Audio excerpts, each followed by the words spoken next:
What's up, guys? It's Mark Sanchez on assignment, on location, the Pacific Northwest in Eugene, Oregon. I'm here. I'm excited to interview Justin Herbert, their stud quarterback, about to light the NFL on fire. Boom, little two-show look. Okay, good. 3 for 3 on this set, so they're going to go 4 down. What's this move here, white chocolate? That's a very slow juke move. Thanks so much for taking the time, man. In the beautiful Pacific Northwest, couldn't have dialed up a better day. Thank you so much for doing this. Thanks for having me. So talk to me. I mean, you're as Oregon Duck as they come. It runs in your veins. 3rd generation Duck. Your grandpa was a stud receiver here.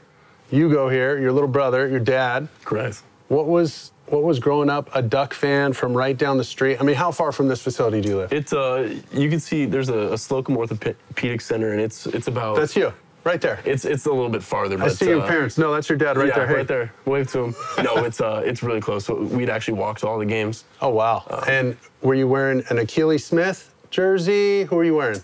Joey Harrington. Joey Harrington. Big Joey Harrington fan. Darren Thomas, Marcus Mariota. Nice. Jeremiah Masoli. A lot of those guys. They got to be excited for you. I hope so. Of course they are. It's been fun, and to grow up in Eugene, it's been really cool. So I've been a Duck fan. Then give me your first memory in Autzen, and then your first memory of running out of the tunnel. I only remember names. I only remember Joey Harrington, Terrence Whitehead, Kellen Clemens. Kellen, these guys I played with Kellen. That I got to watch when I was maybe 4, 5, 6. And then my first memory, actually, I was a captain for the first game, so I didn't get to run out. I had to walk out, and so it's kind of weird for me. But talk about your all-time backfires, dude. Yeah, I was a captain. I was a freshman. No, that's great. Freshman starting. And I wasn't starting then, but they made me a captain somehow. So I walked down on the field, and I was like, this is pretty cool. And but you got to play pretty early. Yeah. So what do you think? I mean, everything comes to fruition. You're an Oregon Duck. You get this late offer, right? Yeah. Because did you do the Elite 11 in high school? I did not. So I broke my femur my junior year of high school, and so I missed. I only got to start 1 year in high school. So I played basketball and baseball as well. So I didn't really get to focus on football a whole lot. But you love football. Loved football. What about baseball? I heard you could pitch a little bit. There was a time where I could sling it, but I'm a football player now. All right. What about your brothers? Pretty good athletes. One of them is a tight end here, right? Yeah. So they're both really good athletes. Both of them all played 3 sports as well, and I think the younger brother's actually probably going to be the best athlete. Really? My older brother and I, we kind of picked on him, and so he kind of got the butt of all our. He's going to run a better time than you at the combine? He should. I sure hope he does. What'd you run? 4.6? 4.68. 4.68? Yeah. That was my best time. 6'6" on a good day. Weighing in at? 236. Wow. That's big. I appreciate that. Nobody at 6'6" runs that fast, man. 3 touchdowns in the rope, but come on, man. That's awesome. You can get excited about that. Yeah, no, it was cool. All right, who wins in a fight, you or your brothers? So it's like just a straight up one-on-one. Your oldest brother gets the bye because he's the first one. They're going to watch this? Yeah. Okay. I'm going to win. Okay, what about in a one-on-one pickup game? Which sport? Basketball. Yeah. I win that too. Wow. So you're the athlete. Don't tell your little brother. I think skill-wise, but I think athletic ability, Patrick's probably the best. Okay. He's the biggest and probably going to be the most gifted. Who got the best SAT score? My older brother, Mitchell. Really? Yeah. And he's the young. You said your little brother? So Patrick's the younger one, and then Mitchell's the older one. Mitchell's the older one. Yeah. So he's going to go be a doctor somewhere. Correct. And what's this about you potentially being a doctor? I think that was kind of a misconception about him. I think he's always wanted to be the doctor, and so I think people kind of just assumed that I did too. Ah, okay. Because I followed in with the same majors he did. But, and you majored in? Biology. Whoa. How's that? It was fun. I mean, it was something that I was interested in, and so when I went to college, I wanted to be studying something I was interested in. I didn't want to have to force myself to go to class. So that's just something that I've always enjoyed learning about. And where did that come from? My grandparents. So my grandparents and my dad were actually biology teachers. Oh, so, wow. Teachers here in the city of Eugene, and so they've kind of always had that classroom type feel to it. So okay, I like that. I like that. What about, okay, take me to your freshman year at Oregon. You play as a true freshman, then in 3 years, or your 4 years here rather, you have 3 different coaches. Okay, go through, give me the 3 coaches. Yeah, so we had Coach Helfrich the first year, Coach Taggart the next year, and then Coach Cristobal. Right, for the last 2. Correct. Okay, talk to me about the turnover in offensive terminology. Was it all the same? Was it similar? For the most part, it was pretty similar. I think the first and third offense with Coach Helfrich and Coach Cristobal, they were more similar. The year with Coach Taggart was kind of this Gulf Coast offense where it was a lot of quarterbacks run, a lot of turbos, a lot of one-word calls for an entire play. For everything? Okay. And so that's different. Yeah, so the first and third were more formation, protection, tags and things like that. So which is what you're going to see at this next level. So when you interview with these teams, that's kind of the stuff they're getting at, right? Different they're formations. About, what you go through and how I've adjusted to these three offenses. Okay, good. We're going to get you on the board to do a little bit of that. Perfect. You have this injury your sophomore year. What happened? I broke my clavicle diving in for a touchdown against Cal. Had to learn to kind of not take hits like that, and no doubt had to be smarter. So I learned from it. It sucked. Injuries suck, and just being out and not being able to play, it's tough. But you kind of just have to do your rehab, get better, and get back out there. And then what's this biology thing coming back? You take this teacher's aide position. Is this a true story? Yeah, it was. Or is this folklore? I was a TA for a little bit. So you're this teacher's assistant for one of the toughest classes in biology? It was a tough one. Well, think of somebody like me, not somebody smart like you. It was a tough class. All right. And you're just tutoring kids? Why did you do that? I thought it was a great opportunity to learn the material better, and I've always kind of wanted to be a TA, and I thought it was cool, and had my own office hours and had my own little office. And so you'd bring in students and quiz them and teach them? And I think that was a time where I don't think a whole lot of people knew that I played football as well. So people came in and it was actually before Justin Herbert. Yeah, so I actually talked a lot about biology and not a whole lot about football. Did you wear like glasses, like a Clark Kent thing, and then go out to the football field and turn into this other? No glasses. I just no Superman stuff? Okay. Just sweats and sweatshirt. All right, what was the name of the class? Organisms. So it was just biology 212, and it was just organisms. And give me one. So it was kind of phages. Were phages one of them? Yeah. So that's we talked about that a little bit, but it was more so like high school biology, baby. Give me some. There you go. It was like transpiration and cellular respiration. So just talking about so easy stuff. Yeah. How cells do cellular stuff, and cellular data and Seems wireless. Like you got a good feel of it. Okay, good. Different schooling. Okay, so then you rehab your shoulder, your clavicle. You're a whiz in biology. You're helping other kids, and this is before you have this breakout season. So that year after your junior year, you've been here now 3 years. It was Cristobal's first year. Dude, it's Kyler Murray, Dwayne Haskins, Justin Herbert. That's what people were talking about last year at this time. Why come back? I mean, you might have been the #1 pick overall then. You might have been Joe Burrow now. Why come back? There was a lot of reasons to come back, and I think one of the biggest ones was I wanted to finish this off with the guys that we came in with. We kind of said we went 4-8 my freshman year, and that was a really tough year. We got booed by our own fans, and that's not something I ever hope that anyone else has to go through. And the guys get ready. You're going to the NFL. You're gonna get booed, but go ahead. Yeah. Okay, keep going. The guys that stuck around here, we battled through a lot. We went through a lot. We went through 3 head coaches, and it didn't feel right leaving them. And I wanted a chance to go play in the Rose Bowl and to win a Pac-12 championship. That's something that we set out to do, and wanted to finish schooling. And I don't want to give my younger brother enough credit, but he was going to be on the team, and that would have been fun. Be a freshman. I mean, being a Duck is something I've always wanted to do, and just felt right staying here for another year. I love that answer, man. That's awesome. That's a selfless answer. I think it speaks a lot about your character. I had a feeling that's what you would say. That tells me a lot about you. What about this academic award you win your senior year? You don't talk much about yourself. You talk about the guys, and I like that. But tell me about this individual accolade you won. It was a huge honor. It was a wonderful event that my family and I got to go to. And the William V. Campbell Trophy. It's basically the academic Heisman. Can we say that? Correct. Okay. And so you can say it, man. This mic's on, you know? It was a good sign of all the hard work that I put in. And my parents have instilled good values into my brothers and I. And my older brother pushed me he's always been the smart guy, so I've had to live up to him. And I've done my best to kind of follow in his footsteps. And we've had a great support system here at the University of Oregon. We've got a Jake Center that tutoring, anything you need, they've got it, books. And I just feel like it's kind of a sign of all the hard work that everyone's put together, and glad that everyone got the recognition they deserved. I love that. Okay, so then you come back, you cement your legacy as an Oregon Duck. You're in the Rose Bowl, win the Pac-12 championship. Now it's you, it's Mariota, you're in that same category as Joey, Kellen, all the greats that have come through here in all the records, whether it's completions, touchdowns. I mean, you're right there. You're top 5, top 6. How does that feel?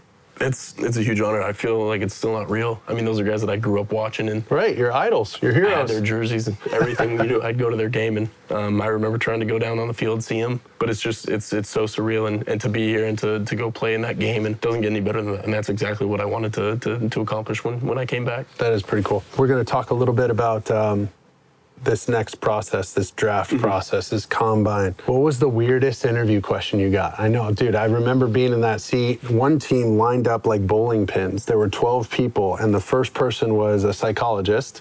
Then there were 2 people behind her were coaches, and then, you know, trainers, and it would just, you know, get bigger and bigger as it went, like this, like bowling pins, right? And people would ask questions and kind of like stick their head out, and then the psychologist would like sit this close to me and you and then just write down. She didn't say anything, she just wrote things down. And I was like, this is the strangest meeting I've ever been in my life. Anything like that? Anything? Nothing quite like that. Did they try and throw you off with anything? I got asked who I'd rather punch in the face, the head coach, quarterback coach, or the offensive coordinator. Ooh. And I said, I have to give you an answer? And he said, yeah, you have to give me an answer. Do you wear boxing gloves or just bare knuckle? Just a bare knuckle. Wow. So I gave my answer. Do they know? Do they close your... No, I made sure everyone knew who I picked. And who'd you pick? The quarterback coach. Okay. Give me another one. What else? Any weird... In terms of like weirdness, I think that was the weirdest one. That is a tough one. But I didn't get anything like you did. That was strange, right? I mean, I've heard stories about like what some people have been asked. I heard that like there's 2 chairs sometimes, and like the coach just waits to see which chair you pick. Yeah. Everything. This whole process, right, is for people watching. Did you feel like a lab rat at all? In any way? I mean, they put you on stage in just your like tights, right? In front of all the coaches, and it's weird. It's nothing. It's weird, right? I've ever been through before. It's uncomfortable, and I think that's the point. They try and. I remember they made me get up on the day I was throwing at like 5 a.m. to do a drug test. I was like, what? Jeez. What's that for? So they're lightening up on you guys, making it easy on you. We had a lot of time off in the middle of the day too, if you got through medical stuff, but So and they were just poking and prodding at you name it, right? Yeah. At one time, I had both legs up, and they were both pulling on both legs, and I had one arm over here, and I like it. Not used to that at the doctor's office. Liar. Okay, what about the decision to throw at the combine? Because I made the same decision.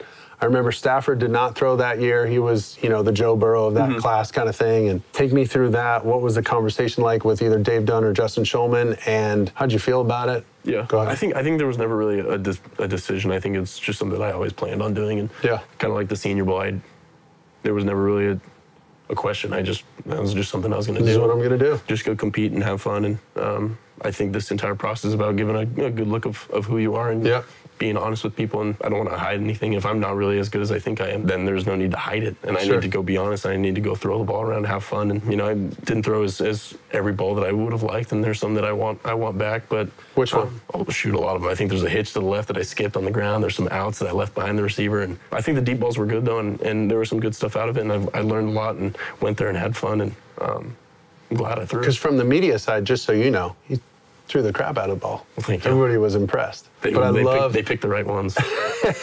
I love the attitude, and that's what I think. You know, people try and find a chink in your armor right now. That's the whole goal, right? Just okay, what's wrong with him? He's this everything guy. What's wrong with him? Tell me why he can't do what we want him to do. And I feel like after people sit down with you and understand who you are, you're a very selfless guy, team-oriented guy. You're a perfectionist. You know who was like that is Steve Young. He'd go out and throw for 300 yards. They'd win by 25 and be like, God dang it. In the second quarter, it was 2nd and 2. And I missed a slant behind a receiver. I mean, and that just like it eats at him. I feel like you got a little bit of that. If I could be half the man Steve Young is, that'd be great. Of course, that's the goal. That's you being humble again. But I mean like that perfectionism, that drive, that, you know, things that Kobe talks about, things that the greats talk about that bothers you. Why is it like that? Where'd that come from? I think it's just always been high expectations. It's always been my parents and my brothers pushing each other. And we've had so many battles in the front yard that I kind of spent my childhood trying to beat my older brother. And I want to be the best, and I know that he did too. And we made each other better. And I think it's just kind of always been like that, regardless of the sport we've been playing. I love that. So that's what people talk about, wanting to see from you, those qualities. They want to see them come out because you're pretty level guy. If anything, the criticism on the outside is like, oh, you know, he's a little nonchalant for me. He doesn't show enough fire. He's not, I want to see some juice. You know, I want to throw his helmet, you know, get mad, rip one of the players. What do you say to stuff like that? I think it's better to avoid the two highs, the highs and the lows and the lows. Yeah. And I think a quarterback has to be he's got to be the guy that has got to lead the team regardless of what's going on. I mean, adversity is going to hit, and you have to be able to handle that. And I love that. If you're too high at some point and too low at other, like, you can't handle that. It's a neutral mentality. I like that. I think that's what I do best. I love that. And you know that there's different ways to lead. Yeah. You know, and it seems like you're that, if something needs to be said, you're going to step up and say it, right? I mean, you're stepping into a locker room now It's different. These guys are your peers, but I mean, this is going to be a 32-year-old man, and you're a 22-year-old rookie, and he drops the game-winning ball, and you got to get in there at practice next week and motivate that guy.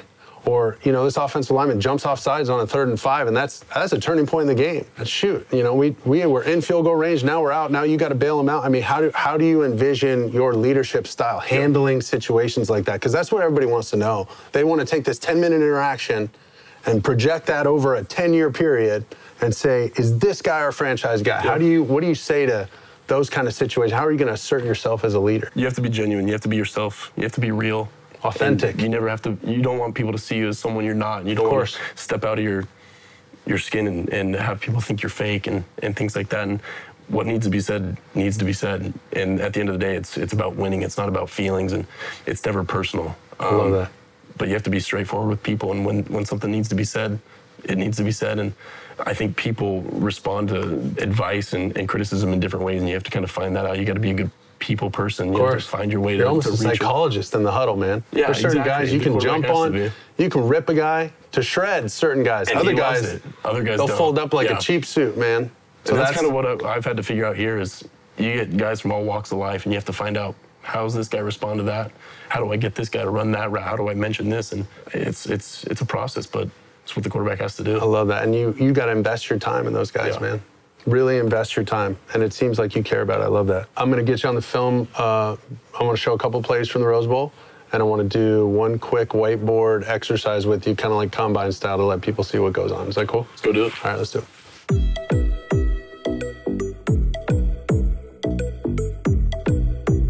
Okay, so we're going over some Rose Bowl film. Take me into this situation.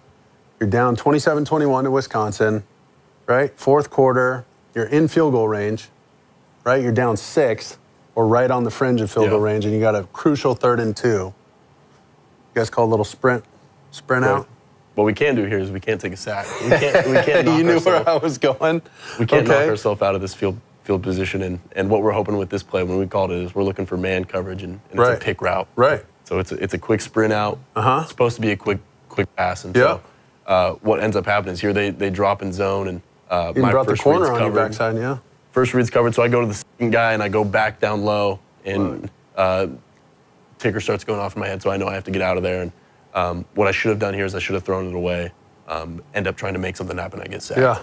So I put the defense in a really tough position here. And you string this thing out, right? This is a quick hitter, boom, 1 to 2, and then what do they teach this guy? Do they teach this guy to work the sideline a little bit at the end of the play? It's a low, high, low read, so we're starting low, going high, coming back 1, 2, back to 1, yep. And so right here, take me back in time. What do you change? Should have thrown it away here. Just ditch it, right? The game before, when we played Utah, I actually got away with this, and I ended up taking it up the field for... Sometimes it's the fadeaway three-pointer that you make that's worse. And so what I actually ended up doing against Utah is I actually took it off the tackle's butt and ended up running for about 15, 17 yards. And so I got away with it. I love it. But you learn. You go into this situation. Of course. I mean, everybody makes these plays. Defense comes up with a big stop here, and we get the ball back. Huge stop, right? Yeah. Right after this. And so I'm just ditching this ball in the 3rd row, not compromising our situation. We kick a field goal. Because you know what happens on a 3rd down when you don't convert and it's an incomplete pass? They know you're either kicking a field goal or punting the ball or something. People go up in the stands, they go up and get a hot dog, and they go get a soda, and they go hang out for a minute, and then they come back down. But when you take a sack, what happens?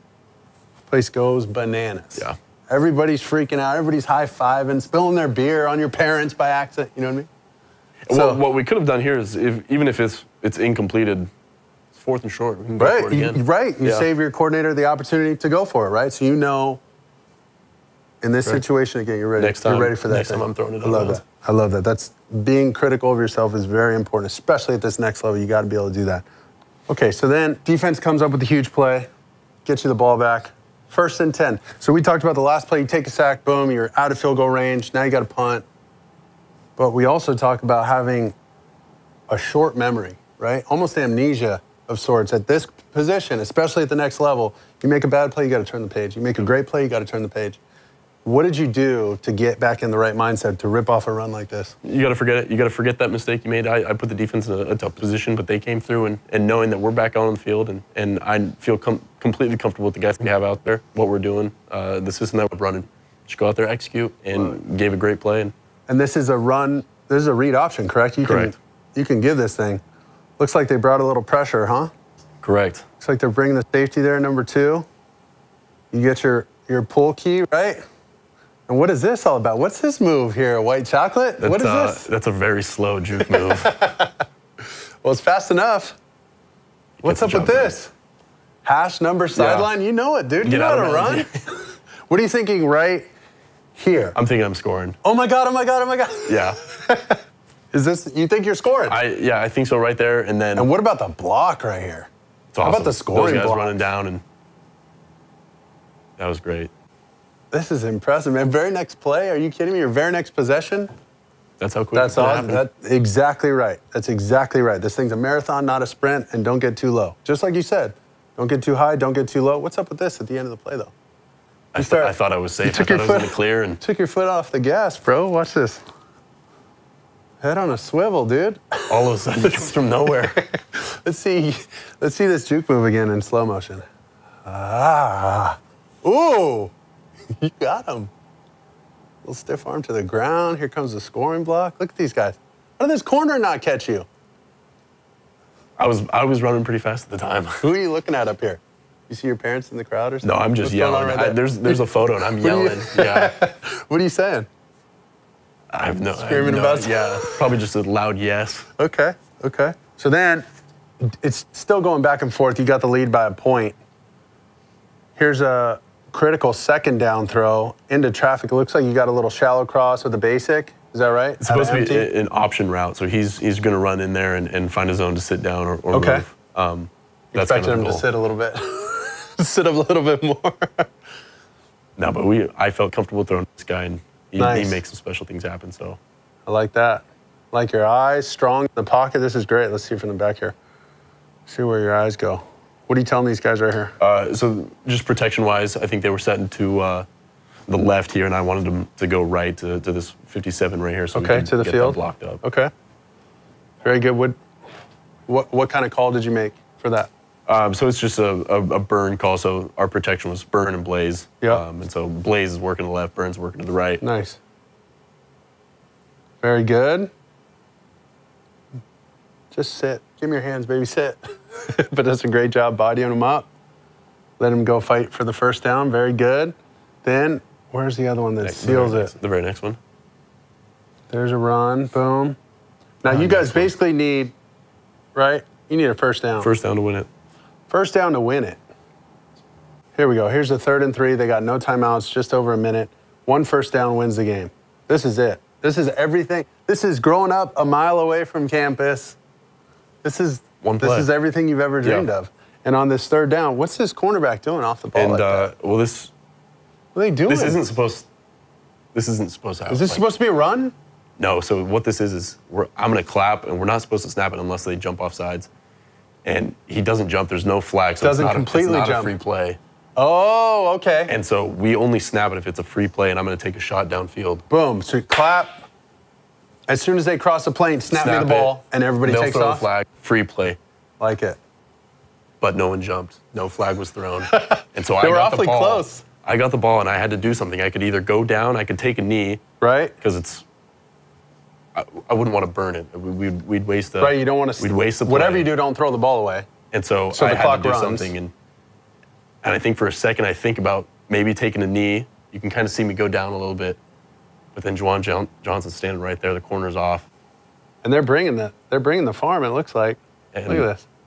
They're coming after it. And I just throw it to him, and he makes one guy miss. It looks like your juke move. Did you teach him that? No, his is a little quicker, but. He's a stud receiver, huh? Yeah, he's really good. You like him? He's a great guy, too. How about that? Now let's see what you got. Look at, who's that giving the first down? Panay. What are you saying to him right here? What's going on right here? He was like, we got to go get lined up. We got to go get lined up. I said, Panay, we just won the Rose Bowl. It's over, baby. Look at that. He's giving the first down signal. Look at that. What are you thinking right here? Mouthpiece out? Mouthpiece away. I'm going to go hug him. Who are you going to go hug first? Coach Cristobal? Or is he going to hug you? Thanks for coming back. I love you. He got ice dumped on him, so I was going to go hug these guys, Jawan and Shane, but Brock, Dallas. Great coaching moment. You know, if that guy's covered, you can't burn it because you don't want to stop the clock. So you just fall down, right? Or throw it to Jawan. Or throw it to Jawan. No, I'm saying if that guy jumped it. Oh, yeah. Just fall down. Fall down. Right? Say uncle and let your defense go make a big play again. How about that? Is that cool or what? What a game, man. That's awesome. Scored. Is that fun? Yeah, that was really cool. Great game, buddy.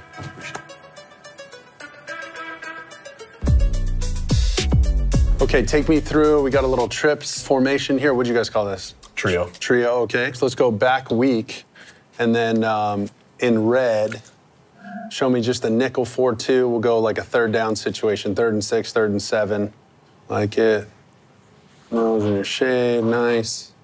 Boom, little 2-shell look. Okay, good. Let's go, you know about slide protection. If we're going, let's call it jet, or what'd you call your slide protection? Rip. Okay, if you're going rip, and your O-line is basically 4 down to the weakest outside linebacker, or in this case, a nickel Sam. Show me who they'd be blocking. Yeah, so what we actually did was we had a short side to a man side. So the short side, we'd draw this big box to the right side. So they're working 3 for 3 on this side. So they're going to go 4 down. The point would be the mic here. So they're going 4 down the mic, big on big here, and these guys are going to work for the 3 guys on this side. So if the mic were to come, they'd pick up the two big guys in the mic. But if the mic were to drop out and they were to bring nickel Sam, they would sort to that side. We'd still be picked up for there. I like that. And if you feel like you get some of this rotation here strong, and it looks like it could be like a nickel Sam mic kind of pressure, what'd you call that? Smack, smash, something? Storm. Storm, perfect. What would you do then? So we do the same thing. We just make a Roger call to whatever number of the guy was coming, and then we'd have to adjust the back to that guy. Be Roger to this guy, and the back would go pick him up. He would pick up the extra guy. So if the nickel were to come and the safety as well, we'd say Roger to 17, and then I would tell the back, you know what, this guy's, you got this guy. I like that. And then give me go erase that defense. Let me see the same thing. Draw the same shell. Just give me an under front, a nickel 4-2 under. Like it. Nose and shade, sweet. Good. Then, okay, now you're going rip still. Okay, you draw your line. Boom, now you're getting, let's bump that will over to like the backside A. Oh, excuse me. The mic. Keep it, keep the mic, bump the mic like right over the center.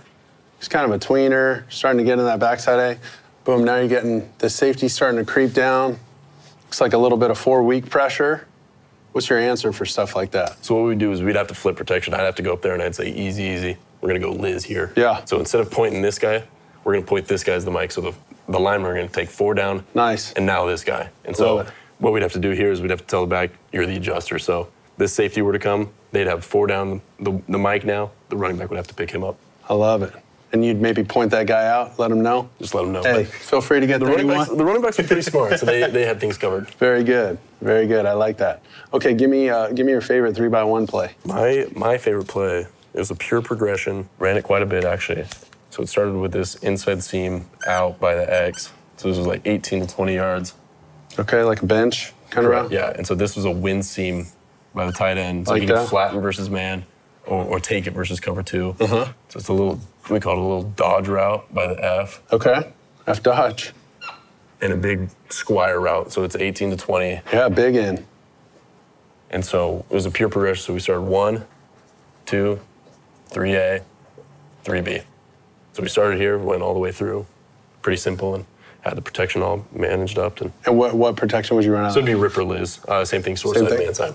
Very good. What about a little, did you run any flank or drive, anything like that? A little drive with this guy, post on the outside? We actually didn't. None of that? Didn't have any of it. Okay, what about, give me your favorite, just pure cover 3 beater? I was a big fan of throwing outs. Yeah, like speed outs? How deep? 10 to 12. Yeah. So we had this play, and it was 10 to 12 yard outs, basic, shallow. Yeah. So start outside and then we're going to throw these until we can't. Yeah. So when they press or they cloud, we're moving on. So this is an alert side. So if I had this side, I was going to take it. If I have it, throw it. Yeah. But if not, I'm going to start to this side. So this would be my first read. Throw it until you can't. Work to the next guy. So we had issues with him shutting it down because this guy could also shut it down. So we had to tell him, you're on the move no matter what. So he's moving. So then this guy is our third read here. Then we're finishing to the back. I like that. What'd you guys call that? Oakland. Oakland. Outs with the shallow. Okay, you got your oblique stretch on the backers inside. Exactly. Work the middle triangle. You'll be seeing plenty of that at the next level. You're going to throw that for your pro day? You going to throw some speed outs? A couple of them. Are you going to throw anything under center?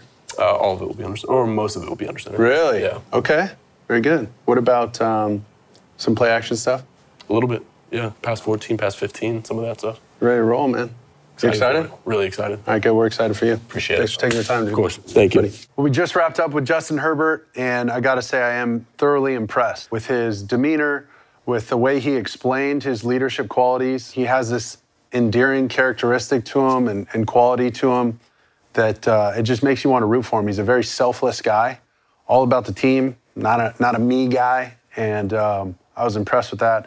And then, of course, everything they said, you know, he's such a cerebral mind. He understands the game. We got on the board and how quickly he was able to draw up basic defense, but how quickly it hit his brain and how he can spit out information and articulate what he was thinking. He talks football. He speaks the language. That was impressive. So completely impressed with him and obviously wishing him the best, and we appreciate his time.